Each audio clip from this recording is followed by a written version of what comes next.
Okay, so it's a pleasure to participate in this meeting and to present the report of the Centre de las Militarism and Environmental Crisis.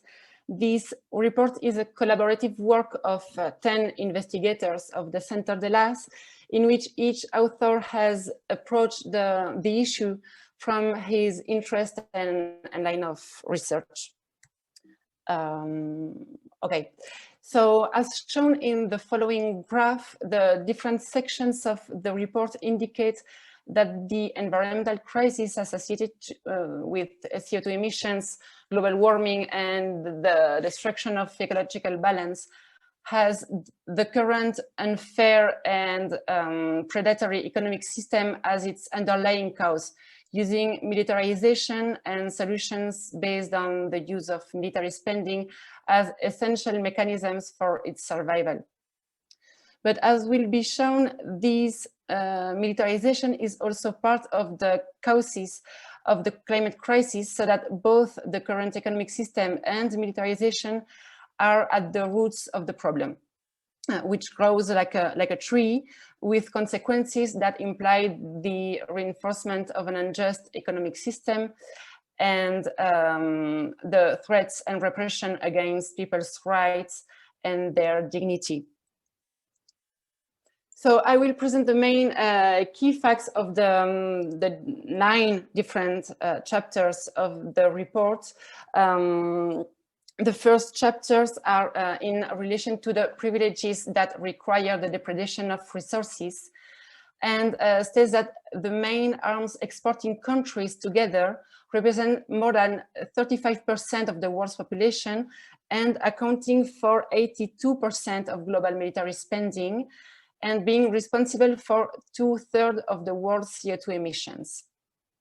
Also, these countries generate more than 67% of global CO2 emissions and concentrate the centers of power that effectively control more than 63,000 transnational corporations. And the main arms exporters add up to just over 1/3 of the world's population, but they manufacture and export almost all the weapons made in the world. So weapons that end up in conflicts, especially in the countries most affected by climate change. In relation to the dominant system, the militaristic power and armed conflicts, the main conclusions are that environmental degradation leads to a scarcity of resources that generates greater confrontations between groups, thus increasing the possible outbreak of armed conflicts.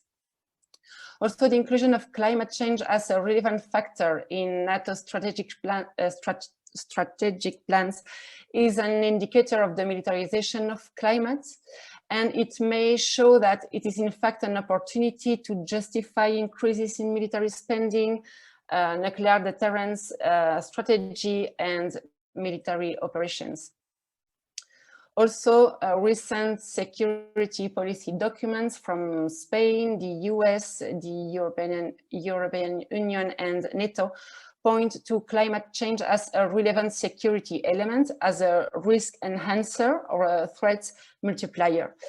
However, approaching climate change as a security issue carries a clear risk, and that is the militarization of the climate crisis. Also, the 11 countries that are considered to be at the highest risk of humanitarian crisis are currently immersed in armed conflicts. In relation to the emissions and environmental damage caused by the military establishment, we see that ecological degradation is inherent in the processes of militarization. As military expenditure increases, military environmental impacts are expected to increase too. Also, all the stages of the military economic cycle are related to specific damages to the environment, and I will get back to that idea later in the presentation. what we see is that the most relevant sources of greenhouse gas emissions related to the military sector are the emissions from the military facilities and activities not directly related to war, those related to war, to the military industry, and those generated by attacks and oil targets. So the CO2 emissions of armies around the world are estimated to be between 5 and 6% of total carbon emissions.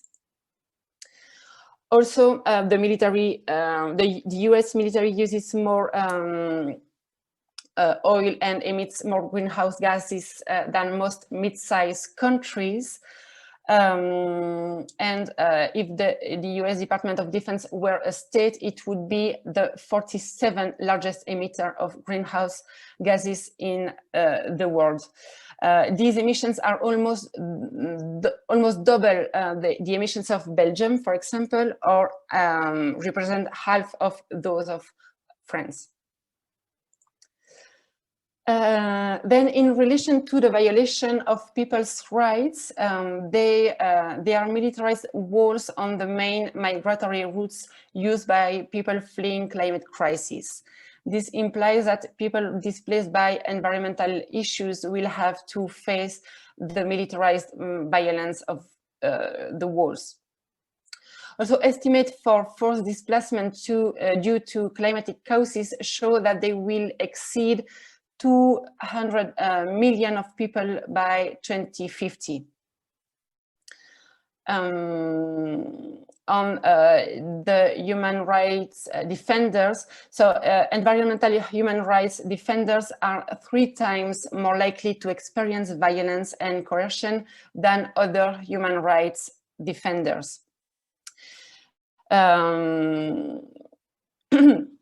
Also, South America and Asia Pacific are the region that account for the highest number of murders of defenders, and the indigenous groups are the main victims of these murders.